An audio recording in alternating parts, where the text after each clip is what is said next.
Italy के हवाले से आज नई अपडेट्स आई हैं।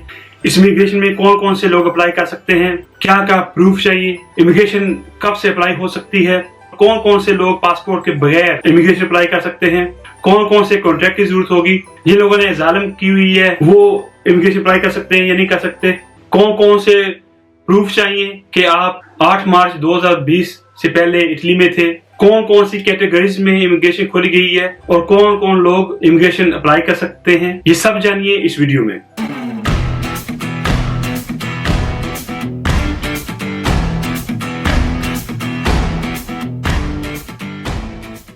बिस्मिल्लाहिर्रहमानिर्रहीम, अस्सलाम वालेकुम, this is Taskir Qureshi. I hope आप सब लोग ठीक होंगे। दोस्तों, कुछ अपडेट्स हैं, कुछ न्यूज़ हैं, तो मैं सोचा आपके साथ शेयर करता चलूं। सबसे पहले मैं शेयर करूंगा आपके साथ कुछ न्यूज़ हैं। जो लोग कंपनी चला रहे हैं, जिन लोगों के छोटे मोटे कारोबार हैं, शॉप्स वगैरह हैं, उनके लिए गवर्नमेंट ने एक बोनस का ऐलान किया है, जिस बोनस का नाम फोंडो पेर्दुतो है। ये उन लोगों के लिए जिनका अपना कारोबार है और जिन लोगों का पिछले साल का रिदीतो 40,000 से कम है, वो लोग ये बोनस हासिल कर पाएंगे। जिन लोगों ने जिस हिसाब से वो डिक्लेयर किया था, उस हिसाब से 500 यूरो से लेके 2000 यूरो तक वो हासिल कर सकेंगे। कैसे वो हासिल कर सकेंगे, ये जून के महीने में इम्पिस की वेबसाइट पे पूरी मालूमात दे दी जाएगी कि वो लोग किस तरह अप्लाई कर सकते हैं और किस तरह हासिल कर सकते हैं। जिन लोगों के पास काम नहीं है वो भी फैमिली बोनस के लिए अप्लाई कर सकते हैं। 18 मई के बाद जो लॉकडाउन था उसमें कमी लाई जा रही है और अब एक सूबे से दूसरे सूबे में जाना मुमकिन होगा। और 18 मई के बाद हेयर ड्रेसर, रेस्टोरेंट वगैरह जो है वो खुल जाएंगे। सिर्फ बुफे सिस्टम जो है वो नहीं खुल सकेगा, क्योंकि उसकी वजह ये है कि उसमें ज्यादा लोग जमा होते हैं और उस पर अभी तक पाबंदी है। अब आते हैं इमिग्रेशन की तरफ। दोस्तों, जैसा कि आपको पता है, तकरीबन 8 साल के बाद ये इमिग्रेशन जो है वो खोली जा रही है। और इस बिल को पास करने की सबसे जो बड़ी वजह थी वो ये थी कि ज़राअत के शोबे में इस वक्त बहुत लोगों की जरूरत है, बहुत काम करने वालों की जरूरत है, क्योंकि उसमें बहुत सारा नुकसान हो रहा था और ये एक बहुत ही अच्छा कदम उठाया गया है।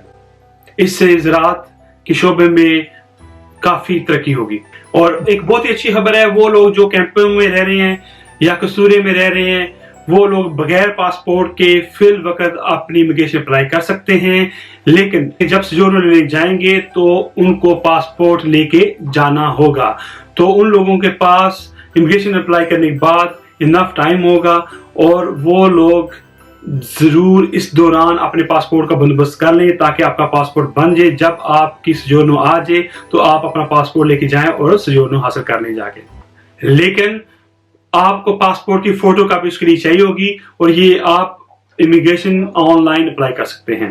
दोस्तों, काफी लोगों ने पूछा कि जिन लोगों के पास फैक्ट्री का कॉन्ट्रैक्ट है तो क्या वो इस इमिग्रेशन में पार्टिसिपेट कर सकते हैं, क्या वो ये इमिग्रेशन अप्लाई कर सकते हैं। तो उनके लिए मेरा जवाब है कि वो फैक्ट्री वगैरह में काम अभी ना छोड़े, बल्कि वो कोशिश करें कि जिन शोबों में इमिग्रेशन खोली गई है वहां का कॉन्ट्रैक्ट ढूंढने की कोशिश करें। जिस तरह सफाई का काम है, घरों में काम है और माजूर लोगों की देखभाल का काम है या ज़राअत का काम है, अगर उनको कॉन्ट्रैक्ट मिल जाता है तो वो आधा कॉन्ट्रैक्ट वहां से करवा लें, आधा फैक्ट्री में रहने दें। तो इस तरीके से भी वो इमिग्रेशन अप्लाई कर सकते हैं।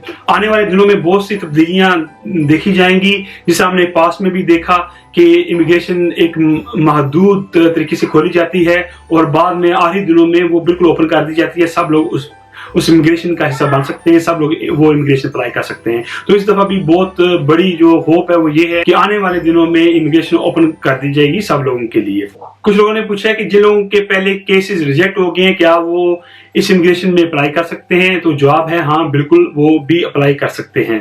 फिर एक सवाल है कि जिन लोगों के पास 5 साल की जीर की सोजोर्नो है, क्या वो इस इमिग्रेशन में हिस्सा ले सकते हैं। तो उनके लिए ये जवाब है कि जी बिल्कुल वो हिस्सा ले सकते हैं, लेकिन उनको पहले 5 साल वाली सोजोर्नो छोड़नी पड़ेगी, उसके बाद वो इमिग्रेशन अप्लाई कर सकते हैं। कुछ लोगों ने पूछा कि जी जो लोग सीजनल वर्क वीजा पे आए थे और उनका वीजा एक्सपायर हो गया था, वो क्या इस इमिग्रेशन में अप्लाई कर सकते हैं। तो उनके लिए बहुत ही खुशखबरी है कि वो भी इस इमिग्रेशन में अप्लाई कर सकते हैं और विदाउट कॉन्ट्रैक्ट अप्लाई कर सकते हैं। उनको कॉन्ट्रैक्ट की जरूरत नहीं है।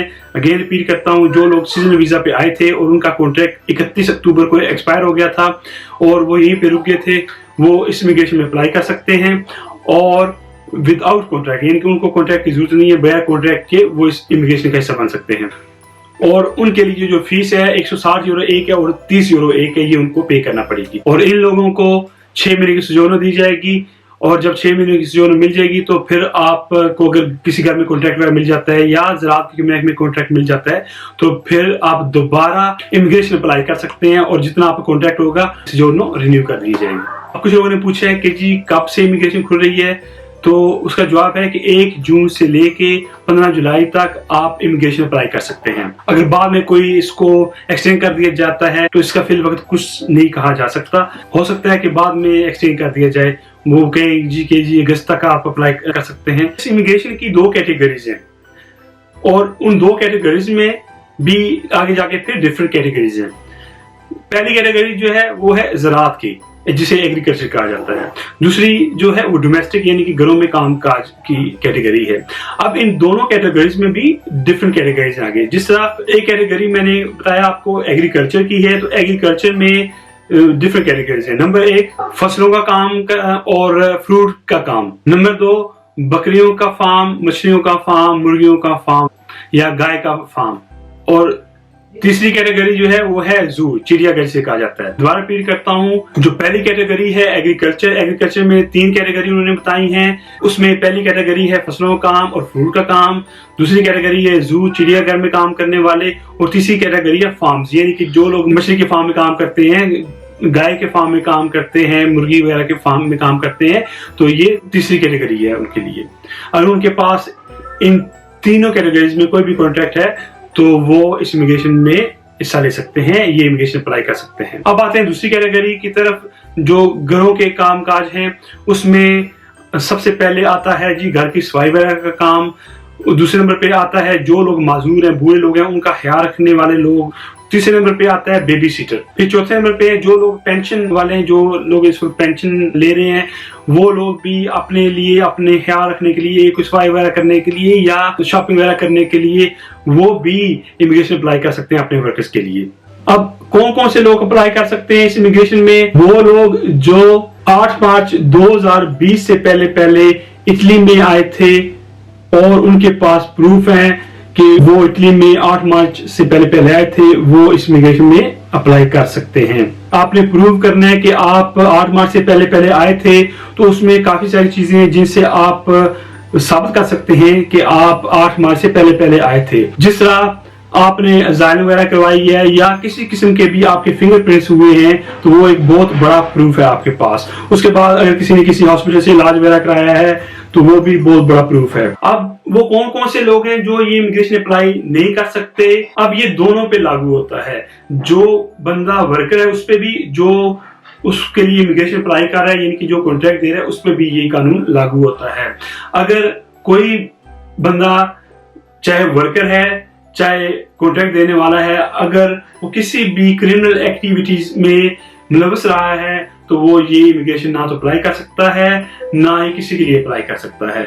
यानी अगर कोई जेटी के केस में अंदर था या किसी ने किसी से फ्रॉड, धोखा किया, लड़ाई की, झगड़ा किया और थाने में रह के आया है, उसके ऊपर रिपोर्ट कटी है, तो वो ये इमिग्रेशन अप्लाई नहीं कर सकता। और वो लोग जो किसी के लिए इमिग्रेशन अप्लाई करना चाहते हैं, मालकान हैं, वो भी अगर किसी भी क्रिमिनल एक्टिविटी में इन्वॉल्व रहे हैं तो वो भी ये इमिग्रेशन उनके लिए अप्लाई नहीं कर सकते। जैसा कि मैंने आपको पहले बताया कि बहुत बड़े चांसेस हैं, इस वक्त भी हो सकता है कि आखिरी दिनों में इमिग्रेशन सबके लिए ओपन कर दी जाए, तो इसके लिए भी आपको प्रिपेयर रहना चाहिए। जो मालिक आपके लिए अप्लाई करेगा उसकी 400 यूरो फीस है। दोबारा बताता हूं आपको, जो मालिक अप्लाई करेंगे आपके लिए उसके लिए 400 यूरो फीस है। अगर आपसे कोई 1000-2000 यूरो मांगता है तो इसका मतलब है कि वो गलत बयानी कर रहा है, वो फ्रॉड कर रहा है, तो आपने इतने ज्यादा पैसे नहीं देने। सबसे आसान तरीका ये है कि आप खुद काम ढूंढें। जिस तरह अभी मैंने आपको कैटेगरीज बताई है, 2 कैटेगरीज हैं, उन दोनों कैटेगरीज में भी आगे काफी कैटेगरीज हैं, तो आपको कहीं भी काम मिल सकता है। खास तौर पे जो एग्रीकल्चर का महकमा है उनको बहुत लोग चाहिए, इस वक्त लाखों के हिसाब से उनको लोग चाहिए एग्रीकल्चर में।